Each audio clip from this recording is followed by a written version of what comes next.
Jumbo, fellow adventurers, Mike Dooley, time for spiritual tune-up. Thanks for posting your questions below on Facebook and Instagram on the day of a live broadcast. They could be my talking points in the coming days. Here I bring lofty spiritual ideas down to earth to give you traction so that you can live in joy and thrive, which are your default settings. Today's question is one that I've touched on a little bit in the past, but it's a really fun one. It's a mind-bending one. Let's see what happens today. I'm going to be talking about the oddity of time, memories, and changing the past. Mike, in a past spiritual tune-up, you talk about us always streaming things into manifestation. I talk about that we are streamers. We stream our manifestations into place exactly the way we stream our nighttime dreams. You have no trouble understanding that, right? That your dreams at night are your creation. You're creating them on the fly. You're creating them for objectives, for exploration, for fun and games. You're acting out certain things. You're feeling certain things. You're having arguments. All of that is achieving a purpose and objectives. And it's not important during the dream that you understand the objectives, nor is it important during the nighttime dream that you understand the logistics of how you are streaming it into place. Because there is no dream bubble. It's just what's going on in your mind. But you've created it in a way where literally there's gravity and there's sunlight, or there's ambient lighting in a room. There's your physical body, you're speaking, you have vocal cords, all of that stuff. It's like unbelievable. Happens on the fly, spontaneously, along a linear timeline that you believe in your dream, to certain causes and effects for certain reasons and purposes. All the work is done. You don't have to know how or why, right? All right, so let me continue. Can you talk a bit, Mike, on why we would be streaming the livable earth for billions of years without us as humans on it? Do you get the questions? Kind of out there, kind of interesting. Well, first off, and clearly you must realize this because the question is deep enough, time is an illusion. Right? It's hocus pocus. There's no such thing as time as a construct of reality. It is a construct of perception. And it's different from one person's perspective to the next. Einstein showed time and therefore space and matter are relative, different from one person to the next. They're illusions. So I'm not so sure that we were actually streaming the earth into place for billions of years. If we weren't here, let me give you a parallel. I have had numerous dreams at night where sometimes you know that you're dreaming of something familiar to you. Sometimes you're dreaming of it's your own life and the same players and circumstances. Sometimes there's really wacky, weird, unpredictable things happening in a dream. I've had dreams that were extremely realistic. There were no fire-breathing dragons, but they were not of this lifetime, yet they were of me. And they had certain other props. I wish I could remember details. I can't tell you now. But I can tell you, actually, they were of me, but like I had a different house, or it was different things. They were of me. And the dreams came complete with a memory, with a past that I could recall in the dream. Yet they were so unrelated to this lifetime, even though it was of this lifetime, that I realized upon waking that the dream came with its own memory parcel, like its own chip, if you will. Now, did that chip really happen? I would say no, but it made possible the dream. Because in my dream, I had a certain past, I had certain decisions I made. I had lived in certain places. It was super crystal clear to me that this was not of this. It was not of this incarnation, but it was Mike Dooley. It was a different version of Mike Dooley. You could say it was a parallel universe. You could say it was a parallel reality. In a way, it doesn't matter whether it was or it wasn't. But the point was, I could tell by the props in the dream that it was all made up for the purpose of that dream at night. Okay, that's the point. The whole thing was made up. I have had dreams, and therefore everyone else has, where not only do you have somebody to contend with and have a conversation with, but you will have memories in that dream relevant to that dreamer's existence. Even though that dreamer's existence was limited to that 10 or 15 minutes at night. This gets really mind-bending.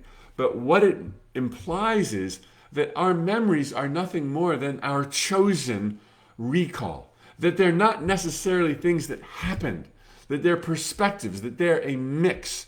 And so when the questioner says, why would we create planet Earth and bring her along as a habitable stage for billions of years if we weren't even here? I would say there is only the now.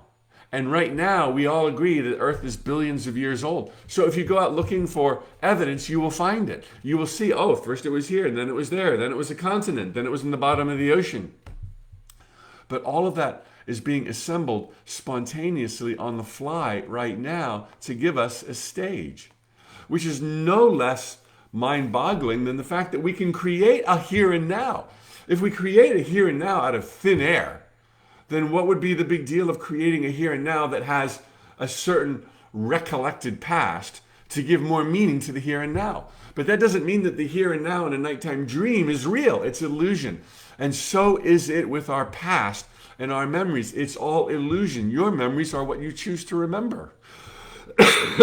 Now, I know that could trigger trauma and ugliness, and I'm not trying to go there in any way, shape, or form, but just to keep this conversation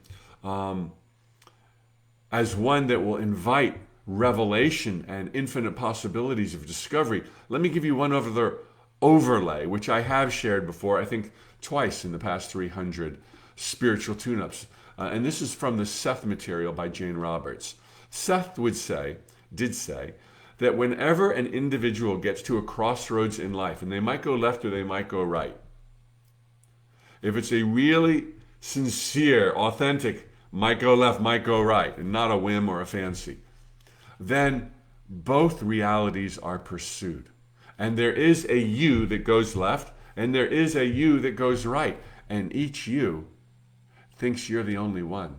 And each you wonders what would have happened if you'd gone the other way.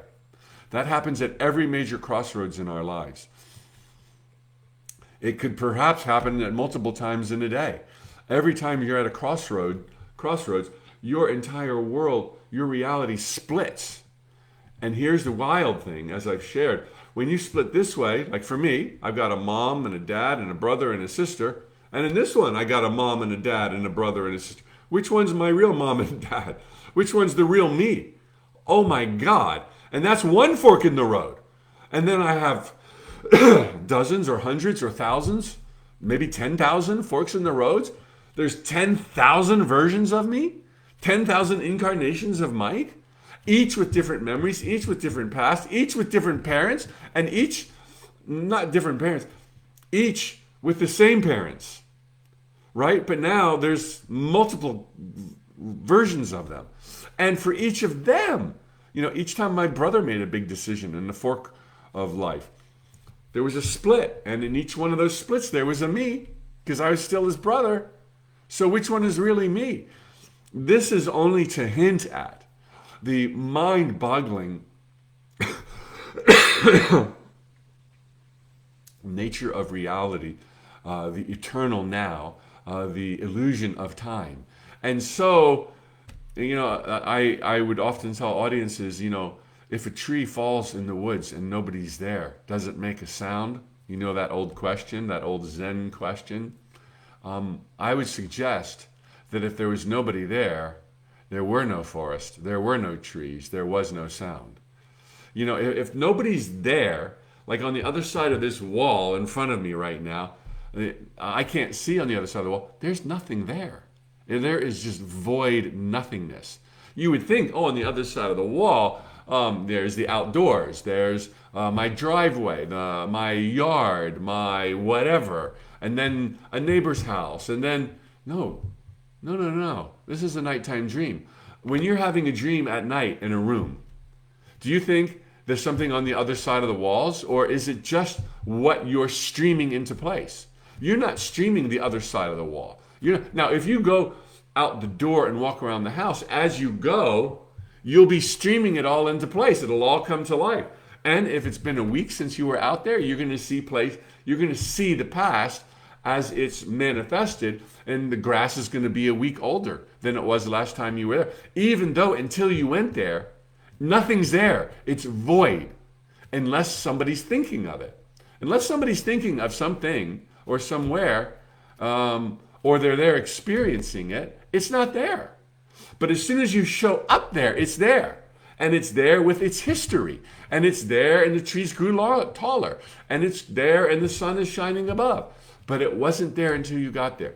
Hopefully, I'm just totally scrambling your brains right now to hint at the majesty, the magic, the miracles, and your dominion over all things through the scope of your awareness. Thoughts become things, literally. There they go. Now I see my backyard. There they go. Now I see photos on the wall. I'm streaming it all into place. Oh, now it's all gone, like a little kid. Nobody's there. Where's Mikey? I don't see Mikey.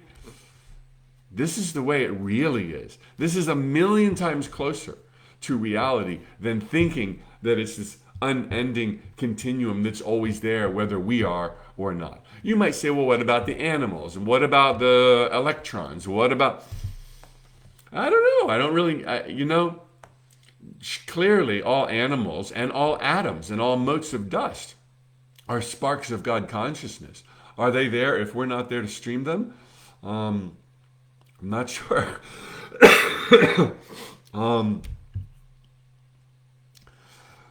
I don't think for animals their thoughts become things. They're not self-reflective generally the way we are. So their reality is totally different. And okay, let's not go. There's so many tangents there, I won't go there. But time is an illusion. We live in infinite worlds. What's important is what you're streaming right now, and the joy you're choosing to feel right now, and the difference you want to make right now, and how you're going to handle this beautiful day that's in front of you right now. We figure out right now, and all these other mysteries will make sense one day. We came from where we understood it all, and we chose to forget so that we could be here and play these roles. It's not so important, unless it gives you leverage on your power, to unwind all these mysteries right now. But it is intriguing, it's a lot of fun, and it can give you leverage on your power when you realize it's just not what you think it is, and that you are greater than all of it, that you have dominion over all things. Your thoughts become things. Your words give you wings. You are pushed on to greatness every single day. Okay. Fellow adventurers, thanks for the great questions. Please post more down below on Facebook or Instagram. They'll be my talking points in the near future. If you want more of these spiritual tune-ups that I offer every day, they are now captured on a podcast.